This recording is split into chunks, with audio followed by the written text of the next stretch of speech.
이 관련 논란도 윤석열 대통령이 입장을 밝혔습니다. 오늘 기자회견에서 김건희 여사의 명품백 수사와 관련된 질문이 나왔는데요. 비공개 특혜 조사 의혹에 대해서 대통령은 이렇게 답했습니다.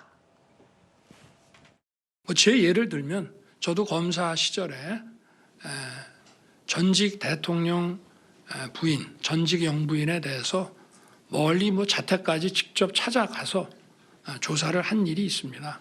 조사 방식이라는 것이 정해진 것이 아니고, 예를 들어서 영장을 발부받아서 강제로 하는 거라면 하겠지만, 모든 조사는 원칙적으로 임의 조사이기 때문에 여러 가지 고려를 해서 조사 방식이라든가 장소가 정해질 수 있는 거라고 생각합니다. 그렇지만 수사 처분에 대해서는 제가 언급 안 하는 게 맞다고 생각합니다. 더구나 가족과 관련된 일이라면 더더군다나 거기에 대해서는 언급 안 하는 게 맞고요. 자, 지난달 20일이었죠. 김건희 여사는 검찰청이 아닌 경호처 부속 건물에서 출장 조사를 받았습니다. 이를 두고 야권에서는 특혜다라는 이 문제 지적을 했는데요. 윤 대통령은 그게 뭐가 문제냐라면서 본인의 과거 검찰 시절 경험까지 이야기하면서 설명을 했습니다. 어떻게 들으셨어요? 네, 저거는 이제 검사로서 본인의 과거를 굉장히 좀 욕보이는 논리를 펼치셨다라고 생각을 하는데, 왜냐하면 이제 본인도 과거에 영부인을 찾아가서 수사한 적이 있다라고 하면서 어떤 이 김건희 여사 이른바 황제조사, 출장조사 논란을 불식시키려고 하신 것 같거든요.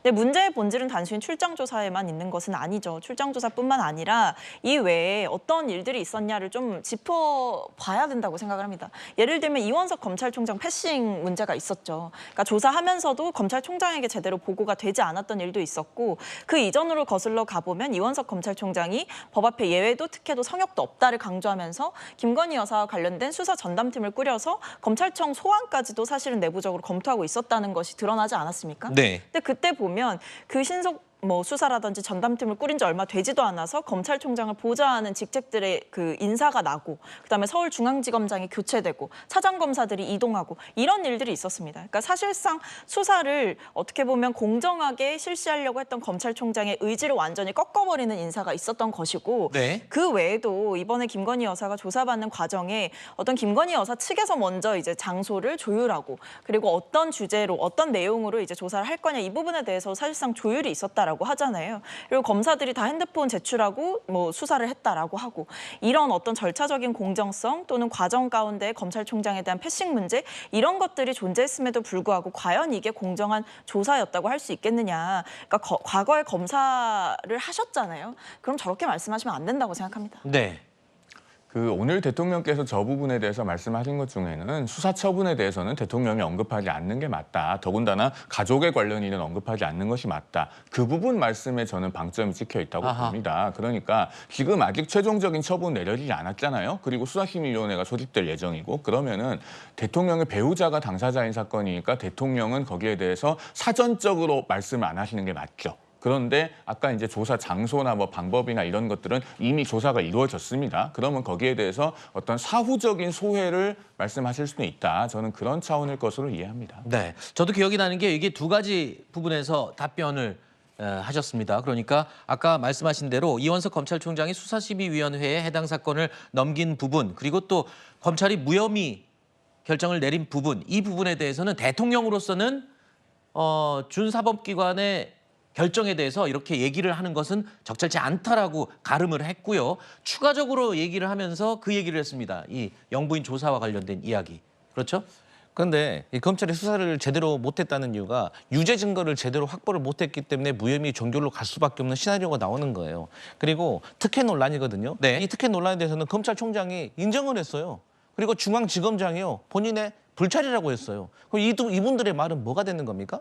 그리고 법률가시니까 잘 알겠지만 이 검사들이 제대로 어떻게 수사하거나 조사할 수 있는 환경은 되면은 자택에서 하든지 어떤 경호시설이든지 상관이 없습니다. 하지만 조사라는 건요, 특히나 영부인을 조사하는데 지휘부하고 실시간으로 소통을 해야 됩니다. 그리고 지휘를 받아가면서 하는 겁니다. 네. 현장에서 제대로 된 걸 놓칠 수가 있기 때문에요. 하지만 이런 것들이 전혀 이루어지지 않았다는 점에서 특혜라고 말씀드리는 겁니다.